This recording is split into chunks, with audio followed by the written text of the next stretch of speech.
അടുത്തത് നമ്മുടെ ഒരു ജനറൽ ഫീച്ചേഴ്സ് ആണ്. ദാറ്റ് ഈസ് ഫീച്ചേഴ്സ് ഈ യൂണിറ്ററി ഇത് പറഞ്ഞ പോലെ തന്നെ നമ്മുടെ ഒരു ഓവറോൾ ഫീച്ചേഴ്സ് ആണ്. നമുക്ക് കാണാൻ പറ്റുന്ന ഒന്ന് രണ്ട് കാര്യങ്ങളാണ്. ഞാനിത് നിങ്ങൾ ന്യൂസ് പേപ്പേഴ്സ് വായിക്കുമ്പോൾ ഈ ആർട്ടിക്കിൾസ് അല്ലെങ്കിൽ ഇതുമായിട്ട് ബന്ധപ്പെട്ടുള്ള കാര്യങ്ങൾ കൃത്യമായിട്ട് ഐഡന്റിഫൈ ചെയ്യാൻ വേണ്ടി പറയുന്നതാണ്.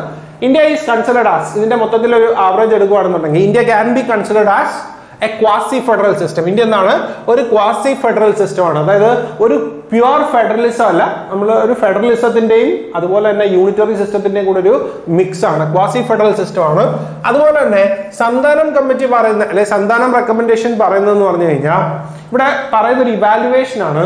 That is, there is a dominance of center in the financial sphere and states are dependent upon them. അതായത് നമുക്ക് കാണാൻ പറ്റുന്നത്, അതായത് സെൻട്രലും സ്റ്റേറ്റും തമ്മിൽ റിലേഷൻ എടുക്കുകയാണെന്നുണ്ടെങ്കിൽ അതിന്റെ ഒരു ഇവാലുവേഷനിൽ പറയുന്നത് States are more dependent on centre, financial dependence. കാരണം കേരളത്തിന് ഫണ്ട് വേണമെങ്കിൽ നമ്മൾ എവിടെ ചോദിക്കുന്നത്? സെന്ററിനോടാണ് ചോദിക്കുന്നത്. അതുപോലെ തന്നെ എമർജൻസ് ഓഫ് പ്ലാനിംഗ് കമ്മീഷൻ, നേരത്തെ നമുക്ക് 2015 മുമ്പേ ഉള്ള കണ്ടീഷൻ നോക്കുകയാണെന്നുണ്ടെങ്കിൽ പ്ലാനിംഗ് കമ്മീഷൻസിന് എന്തുണ്ടായിരുന്നു? അതായത് സെൻട്രൽ ഏജൻസിക്ക് കൂടുതൽ ഫണ്ട് അലോക്കേറ്റ് ചെയ്യാനുള്ള റോളും ഉണ്ടായിരുന്നു. അപ്പോൾ അത് ഓർത്തിരിക്കുക. സന്താനം കമ്മിറ്റി പറയുന്നല്ലേ, സന്താനം പറയുന്ന ഇമ്പോർട്ടൻ്റ് ആയിട്ടുള്ള കൺസെപ്റ്റ് എന്താണ്? Dominance of centre in financial sphere. സെന്ററിന് എന്തുണ്ട്?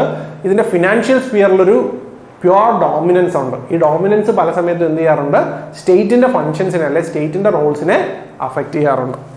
ഇനി ആപ്പിൾ ബി പറയുന്നതെന്ന് പറഞ്ഞു കഴിഞ്ഞാൽ നേരെ ഓപ്പോസിറ്റ് ആയിട്ടുള്ള കൺസെപ്റ്റ് ആണ്. ആപ്പിൾ ബി പറയുന്നത് ഇന്ത്യൻ സിസ്റ്റം ഒരു ഫെഡറലിസ്റ്റിക് സിസ്റ്റം ആണ്. അതായത് സെന്റർ സ്റ്റേറ്റിൽ ഡിപ്പെൻഡന്റ് ആവുന്നതിനെക്കാട്ടിലും കൂടുതൽ States R dependent on centre എന്നാണ് പറഞ്ഞേക്കുന്നത്. പക്ഷെ അതൊരു എക്സ്ട്രീം ആയിട്ടുള്ള കൺസെപ്റ്റ് ആണ്. ആപ്പിൾ ബിയുടെ കൺസെപ്റ്റുകളെല്ലാം കുറച്ച് എക്സ്ട്രീം ആണ്. അതുപോലെ തന്നെ India shows an idea of bargaining federalism. സ്റ്റേറ്റിൽ എന്ത് ചെയ്യാൻ പറ്റും? ബാർഗെയിൻ ചെയ്യാൻ പറ്റും എന്നാണ് പറഞ്ഞിരിക്കുന്നത്. ഫോർ എക്സാമ്പിൾ ഇപ്പോൾ ഒരു കൊയലീഷൻ ഗവൺമെന്റ് വരുന്നു. കൊയലീഷൻ ഗവൺമെന്റ് ഇപ്പോഴത്തെ കണ്ടീഷൻ നോക്കുകയാണെങ്കിൽ ബീഹാറും അതുപോലെ തന്നെ ആന്ധ്രാപ്രദേശും they are a critical factors or critical components of central government. Central ഗവൺമെന്റിന്റെ ഒരു ക്രിട്ടിക്കൽ കമ്പോണന്റ് ആണ്. ഈ ക്രിട്ടിക്കൽ കമ്പോണൻസ് പല സമയത്തല്ല ഈ പാർട്ടീസ് എന്ത് ചെയ്യാറുണ്ട്? ഗവൺമെന്റിനോട് ക്ലെയിം വെക്കാറുണ്ട്, ഇത് ഇങ്ങനെ തന്നെ ചെയ്യണം, ചെയ്തില്ലെങ്കിൽ ഞങ്ങൾ പിൻവലിക്കും എന്നൊക്കെ പറയാറുണ്ട്. ഇതിനെയാണ് എന്ത് പറയുന്നത്? ബാർഗെയിനിങ്. സ്റ്റേറ്റ് പാർട്ടീസിന് സെൻട്രൽ പാർട്ടീസിന്റെ പുറത്തൊരു ബാർഗെയിനിങ് പവേഴ്സ് അവിടെ വരുന്നുണ്ട്. അതുപോലെ തന്നെ വേറെ കുറെ ആൾക്കാർ പറയുന്നത് it is A huge analysis. ഇന്ത്യയുടെ കേസിൽ ഫെഡറലിസം ആണോ യൂണിറ്ററി സിസ്റ്റം ആണോ എന്നൊന്നും പറയാൻ പറ്റില്ല. ഇതെന്താണ്?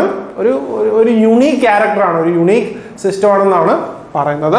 അതുപോലെ തന്നെ cooperative federalism. India shows an idea of cooperative and asymmetric federalism. ഇത് കീവേഡ്സ് ഓർത്തിരുന്നാൽ മതി. ബേസ് ഡെഫിനിഷൻ ഞാൻ തരാം. ഈ കോപ്പറേറ്റീവ് ഫെഡറലിസം എന്ന് പറഞ്ഞാൽ വേറെ ഒന്നുമല്ല, സെൻട്രലും സ്റ്റേറ്റും കൂടെ കോപ്പറേറ്റ് ചെയ്തിട്ടാണ് മുന്നോട്ട് പോകുന്നതെന്ന് പറഞ്ഞാണ് cooperative federalism. For example NITI Aayog. നീതി ആയോഗിന്റെ ഒരു ആപ്ലിക്കേഷൻ അല്ലെങ്കിൽ നീതി ആയോഗിന്റെ ഒരു പ്രൈമറി റോൾ എന്ന് പറയുന്നത് എൻഷ്യൂർ കോപ്പറേറ്റീവ് ഫെഡറലിസം എന്നുള്ളതാണ്. അതുപോലെ തന്നെ അസിമെട്രിക് ഫെഡറലിസം ഉണ്ട്. അതായത് ഓരോ സ്റ്റേറ്റിനും ഓരോ പവറാണ്.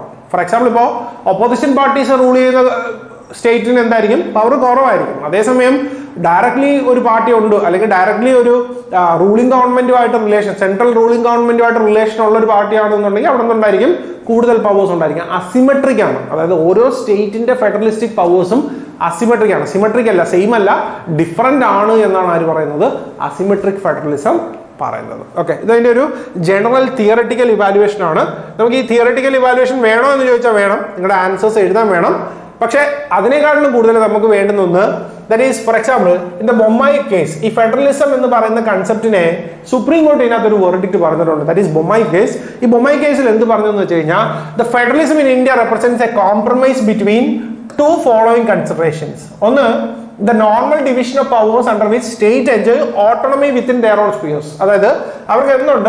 Normal division of power. Schedule 7 പറഞ്ഞിട്ടുള്ള നോർമൽ ഡിവിഷൻ ഓഫ് പവർ ഉണ്ട്. Where state government has certain functions. അവർ state government functions can be done independently. അവർക്ക് എന്ത് ചെയ്യാൻ പറ്റും? ഇൻഡിപെൻഡന്റ് ആയിട്ട് ഫങ്ഷൻസ് ചെയ്യാൻ പറ്റും. There is no question about that. അതുകൊണ്ട് അവിടെ ഒരു ബാലൻസ് ഉണ്ട്. അതുപോലെ തന്നെ there is also a need for protection of national integrity. അതായത് sovereignty and integrity of India should B protected as well. That is also considered in federalism. ഫെഡറലിസത്തിന് ഒരേ സമയം രണ്ട് ആസ്പെക്ട് ഉണ്ട് എന്നാണ് പറയുന്നത്. ഒന്ന് നാഷണൽ ഇന്റഗ്രിറ്റിയുടെ ആസ്പെക്ട്, ഒന്ന് നോർമൽ ഡിവിഷൻ ഓഫ് പവേഴ്സ്. രണ്ട് ആസ്പെക്ടിന്റെയും കൂടെ ഒരു മിക്സ് ആൻഡ് മാച്ച് ആണ് ഇവിടെ നമുക്ക് കാണാൻ പറ്റുന്നത്, ഈ പറയുന്ന സിസ്റ്റത്തിൽ കാണാൻ പറ്റുന്നത്. This is mention under the Bommai case. അതുപോലെ തന്നെ ഈ ബൊമ്മായി കേസിൽ എന്ത് പറഞ്ഞിട്ടുണ്ട്? Federalism is an important basic structure എന്ന് പറഞ്ഞിട്ടുണ്ട്. Federalism is an important basic structure. Okay, ഇത്രയാണ് നമ്മുടെ ഒരു ജനറൽ ഒരു ഓവർവ്യൂ ഓഫ് ഫെഡറലിസം എന്ന് നമ്മൾ പറയുന്നത്. പക്ഷേ ഇത് മാത്രമല്ല, ഇനി വരുന്നത് കുറച്ചുകൂടെ ഫാക്ച്വൽ ആയിട്ടുള്ള നിങ്ങൾ അറിഞ്ഞിരിക്കേണ്ട കമ്പോണൻസ് ആണ്. How the balance between central and state is maintained. അപ്പോൾ ഇത് സെൻട്രൽ സ്റ്റേറ്റ് റിലേഷൻ എന്ന് പറയുന്ന ഒരു ചാപ്റ്റർ നിങ്ങൾക്ക് ലക്ഷ്മികാന്തിൽ കാണാൻ പറ്റും. Read it. ആദ്യം ക്ലാസ് കേട്ടിട്ടത് വായിച്ചു നോക്കുക. ആ വായിച്ച് നോക്കുന്ന സമയത്ത് give importance to the legislative relation. UPSCയുടെ ഒരു ആസ്പെക്റ്റിൽ ക്വസ്റ്റ്യൻ വരുമ്പോഴും അല്ലെങ്കിൽ സുപ്രീം കോർട്ട് വെർഡിക്റ്റുകളെല്ലാം വന്നിട്ടുള്ളതും എന്തിനെ ബേസ് ചെയ്തിട്ടാണ്? ഈ പറയുന്ന ലെജിസ്ലേറ്റീവ് റിലേഷനെ ബേസ് ചെയ്തിട്ടാണ്. ഇവിടെയാണ് പല സമയത്തും എന്ത് വരിക? കോൺഫ്ലിക്റ്റ് വരിക. ഇതുപോലെ തന്നെ ഫിനാൻഷ്യൽ റിലേഷൻസിലും വരുന്നുണ്ട്. ബട്ട് സ്റ്റിൽ അതിനേക്കാളും ഇമ്പോർട്ടൻറ്റ് അല്ലെങ്കിൽ UPSCയുടെ പെർസ്പെക്റ്റീവിൽ ഒരു ക്വസ്റ്റ്യനുള്ള പോസിബിലിറ്റി നമുക്ക് ലെജിസ്ലേറ്റീവ് റിലേഷനിലാണ് നമുക്ക് കാണാൻ പറ്റുന്നത്. അപ്പോൾ ഇവിടെ നോക്കിയേ, ദാറ്റ് ഈസ് ടെറിട്ടോറിയൽ എക്സ്റ്റെൻറ്റ്. ഒന്നാമത്തത് നമുക്ക് ഫെഡറേഷൻ എടുക്കുകയാണെന്നുണ്ടെങ്കിൽ ആദ്യം നമ്മുടെ കൺസിഡർ ചെയ്യേണ്ടത് നമ്മുടെ അവരുടെ ഒരു റിലേഷൻ പവേഴ്സ് നോക്കുകയാണെന്നുണ്ടെങ്കിൽ territorial extent. Central can make laws throughout India. Union territory, states എല്ലായിടത്തും ലോ ഉണ്ടാക്കാൻ ആർക്ക് പറ്റും? സെൻറ്ററിന് പറ്റും. That is the parliament can make laws for the whole or any part of India. India മൊത്തത്തിലോ അല്ലെങ്കിൽ ഒരു പാർട്ടിലോ ഉണ്ടാക്കാനുള്ള പവർ ആർക്കുണ്ട്?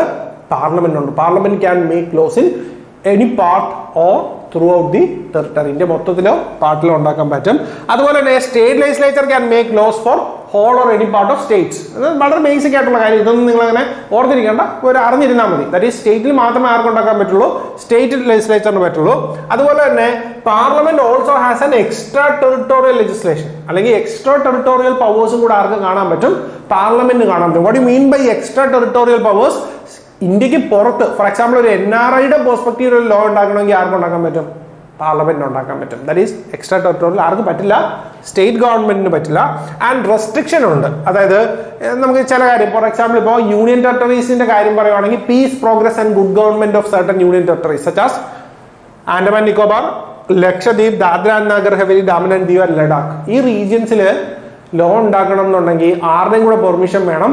പ്രസിഡന്റിന്റെ കൂടെ പെർമിഷൻ വേണം. പാർലമെന്റ് ഒറ്റയ്ക്ക് ഉണ്ടാക്കാൻ പറ്റില്ല, പ്രസിഡന്റിന്റെ കൂടെ പെർമിഷൻ വേണം. പറ്റും, വിത്ത് പെർമിഷൻ ഓഫ് പ്രസിഡന്റേ പറ്റുള്ളൂ എന്നുള്ളതാണ് ഇവിടുത്തെ ഒരു ഐഡിയ. ഓക്കെ, അപ്പോൾ ഈ ബേസിക് എക്സ്റ്റെൻറ്റ് നിങ്ങൾ ഓർത്തിരിക്കുക. എക്സ്റ്റെൻറ്റ് വേണം നിങ്ങളുടെ ആൻസേഴ്സിൽ. ചിലപ്പോൾ ഒരു പോയിന്റ് ആയിട്ട് എഴുതാം, അല്ലെങ്കിൽ പ്രിലിംസിന്റെ ആസ്പെക്റ്റിൽ ഒരു സ്റ്റേറ്റ്മെന്റ് ആയിട്ട് ചോദിക്കാവുന്ന ഒരു ക്വസ്റ്റ്യൻ ആണ്. വളരെ ബേസ് സ്റ്റേറ്റ്മെന്റ് ആണ്, അറിഞ്ഞിരുന്നാൽ മാത്രം മതി. ഇനിയിപ്പോൾ ഇതിനൊരു ഐഡിയ ആണ്. That is governor is empowered to direct that an act of parliament does not apply to a scheduled area in a state or apply with specified modifications or exceptions. അതായത് state ഗവൺമെന്റിനും central ഗവൺമെന്റിനും law ഉണ്ടാക്കാം, പക്ഷെ അതൊരു scheduled area അല്ലെങ്കിൽ scheduled region ആണെന്നുണ്ടെങ്കിൽ അവിടെ apply ചെയ്യണോ വേണ്ടയോ എന്ന് തീരുമാനിക്കാനുള്ള പവർ ആർക്കുണ്ട്? ഗവർണറിനുണ്ട്. നമ്മൾ ഗവർണർ വരുമ്പോൾ സെപ്പറേറ്റ് പഠിക്കാം, ഓർത്തിരിക്കാം. ഇതൊരു പോയിന്റ് ആയിട്ട് മാത്രം നോക്കി വെച്ചിരുന്നാൽ മതി. അതുപോലെ തന്നെ the governor of Assam may likewise direct that an act of center may or may not apply to a region of Assam. ആസാമിന്റെ ഷെഡ്യൂൾഡ് റീജിയൻസിൽ അല്ലെങ്കിൽ ട്രൈബൽ റീജിയൻസിലും ഇത് അപ്ലൈ ആവില്ല എന്ന് പറയാനുള്ള പവർ ആർക്കുണ്ട്? ഗവർണറിനുണ്ട്. അതേസമയം ബാക്കിയുള്ള റീജിയൻസ് മേഘാലയ, ത്രിപുര ആൻഡ് മിസോറാമിൽ ആർക്കാണുള്ളത്? പ്രസിഡന്റിനാണ് ഉള്ളത്. President has the power to mention the same for Meghalaya, Tripura and Mizoram. നമ്മൾ സെപ്പറേറ്റ് പഠിക്കാം. ഇതൊക്കെ ജസ്റ്റ് അറിഞ്ഞിരുന്നാൽ മതി.